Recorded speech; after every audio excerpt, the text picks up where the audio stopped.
Bugun Angliya chempionatining 3 ta qiziq o'yinini ko'rib chiqamiz. Liverpool, Nottingham Forest, Everton, Bournemouth va bu joyda Tottenham, Newcastle o'yinini sizlar bilan tahlilini ko'rib chiqamiz. Eng asosiy momentlarga fokus qaratamiz. Aytgancha shunga o'xshash o'yinlarning tahlillarini, prognozlarini Telegram kanalimizdan ko'rib olsanglar bo'ladi. Ссылка opsiyasida o'tib ko'rishingiz mumkin. Bizda birinchi o'yin albatta Liverpool Nottingham Forestga qarshi o'ynaydi. Bu joyda albatta Liverpool dominant jamoalardan biri desak bo'ladi. O'z uyida o'ynamoqda, favoritlardan biri va Nottingham Forest esa Liverpoolga qarshi himoyaviyroq o'yin qilishi kutilmoqda deb o'ylayman. Va umuman olganda Liverpool bu joyda o'yinni boshlaridan tashabbusni o'z qo'liga olib gollar urishga harakat qiladi, birin-ketin hujumlar qiladi va bosim berishga urinib ko'radi. Va bu joyda Nottingham agarda Liverpoolga qarshi ochiq futbol qiladigan bo'lsa, unda ancha jamoani qiynab qo'yishi ham mumkin. Endi bilmayman, lekin juda katta tavakkal bo'ladi deb o'ylayman Nottingham Forest tomoniga. Chunki agarda hujumga o'tib ketadigan bo'lsa, Nottingham jamoasi Liverpool undan foydalanib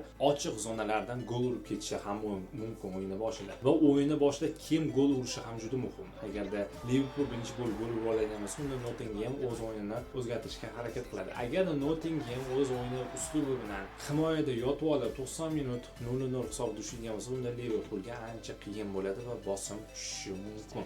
Lekin Liverpool baribir o'z uyida o'ynamoqda va o'z o'yinini qiladi. Shu sababli aynan biz bu o'yinda Liverpool g'alabasini kutilamiz va umumiy gol soni 1.5 dan ko'p bo'lishi kutilmoqda. Ya'ni o'yinda misol uchun men o'ylashimcha 2-0, 1-2, ya'ni Liverpool foydasiga yoki 2-1. Bu ham Liverpool foydasiga ikkita shot e'tibor qildim. 2-1 xullas 2-0 yoki 1-0, 3-0 hisob agarda Liverpool foydasiga bo'ladigan bo'lsa, unda bizlarning mana shu tanlovimiz o'tishi mumkin deb o'ylayman. Buning uchun Nottingham Forest sal kuchsizroq o'yin qilishi va Liverpool vaziyatlardan to'liq foydalanishi kerak deb o'ylayman. Ikkinchi o'yin Everton Bournemouth o'rtasida ikkala jamoa ham teng-teng kuchga ega va biz bu o'yinda unchalik ko'p qarama-qarshilik kutmayapmiz. Sababi ikkala jamoa ham yopiqroq va ehtiyotkorona futbol qilishi mumkin. Evertonga ham ochko kerak, Bournemouth ham bu joyda yutqazishni xohlamaydi va Everton misol uchun oldinga o'tgan paytida Bournemouth ularga kontratakada javob qaytarishi mumkin deb o'ylayman. Va bu joyda ikkalasida ham hujum chizig'ida yaxshigina o'yinchilar yig'ilgan va himoyaviy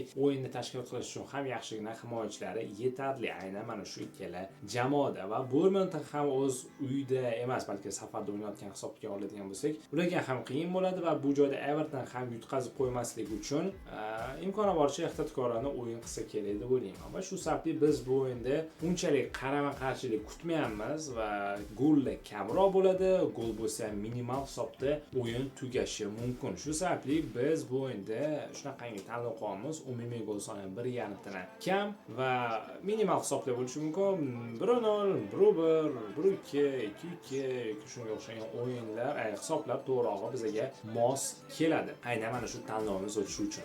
Agarda birinchi bo'lib mabodo Everton gol uradigan bo'lsa, Bournemouth oldinga chiqishga to'g'ri keladi yoki vaziyat teskari bo'ladigan bo'lsa, unda Everton o'zining imkoniyatlarini hujumda sinab ko'rishiga to'g'ri keladi. Va qiyin bo'ladi ikkala jamoaga ham ruhan taraflama va boshqa taraflama, ya'ni ochko jihatidan ham ikkala jamoa agarda durang o'ynab qolgan bo'lsa, qo'shimcha ikkita ochkoni yutqazishi va hisoblariga bittadan ochko yozib olishi mumkin.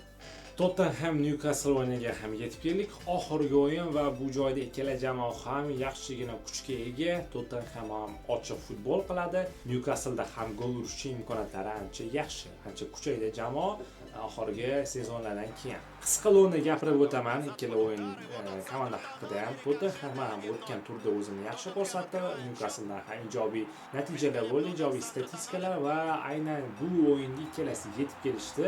Endi bu o'yinda ikkala jamoa ham gol urishi mumkin. Ya'ni bizning tanlovimiz ikkala jamoa ham gol uradi. 1-1, 2-2, 3-3 yoki bo'lmasa 0-0 hisoblar ham kuzatilishi mumkin. Bu joyda Tottenham mabodo birinchi gol uradigan bo'lsa, Newcastle ularga keskinlik bilan javob qaytarishi kutilmoqda. Meni o'ylashimcha, yoki Newcastle birinchi bo'lib hisobni ochadigan bo'lsa, Tottenham yana ko'proq kuch bilan oldinga o'tishga majbur bo'ladi, yutqazib qo'ymaslik uchun. Hech bo'lmaganda ikkalasi ikkitadan gol urib, bittadan ochkoni bo'lishib olishi mumkin deb o'ylayman. Chunki ikkala jamoa ham yaxshi tarkibga ega va hech qaysi yutqazishni istamaydi. Shu sababli aynan bu o'yinda bizning tanlovimiz ikkala jamoa ham gol uradimi? Albatta ikkala jamoa ham gol uradi. Bizning tanlovimiz shunaqa bo'ladi. Agarda qanaqadir bir ssenariylar xalaqit bermasa, o'yinni kutilmagan vaziyatlar bo'lmasa, aynan mana shu tanlov bizda ishlashi mumkin. Va hozir biz tanlovlarni qilib chiqdik. Aynan mana shu Tottenham o'yiniga, Everton o'yiniga, Liverpool o'yiniga, ana endi biz mana shulardan kelib chiqib, ekspresslarni yig'sak bo'ladi. Hozir ekspresslarni sizlar bilan ko'rib chiqamiz.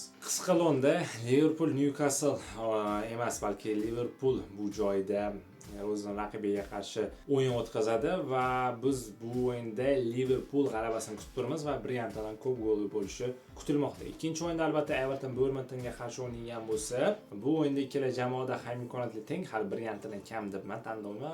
Ikkala jamoada ham imkoniyat teng bo'lganicha umumiy gol soni 1.5 dan ham ko'p.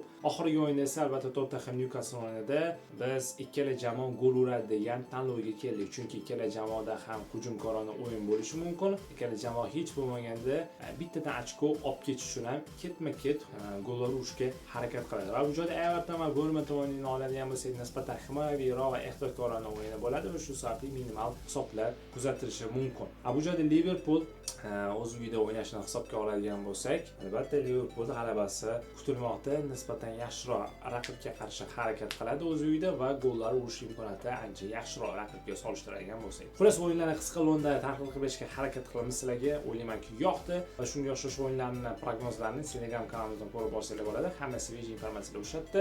Silka opsiyasida qiziqib ko'rishingiz mumkin. Hozircha shularda o'yinlarni kuzatib boringlar. Aytgancha bular hammasi 100% ishlaydi deb garantiya bermaymiz. Shunchaki biz jamoalarning hozirgi holati va imkoniyatlariga qarab tahlil qilishga, tanlov qilishga harakat qildik. Yana o'yinni kuzatinglar. Har doim aytaman narsani, o'yinni kuzatinglar va o'yinlarni ko'rib chiqib o'zingizlarning xulosalarni chiqarsanglar bo'ladi. Mana hozircha fikrlarim shu. Video yoqqan bo'lsa like bosing va ko'rishguncha.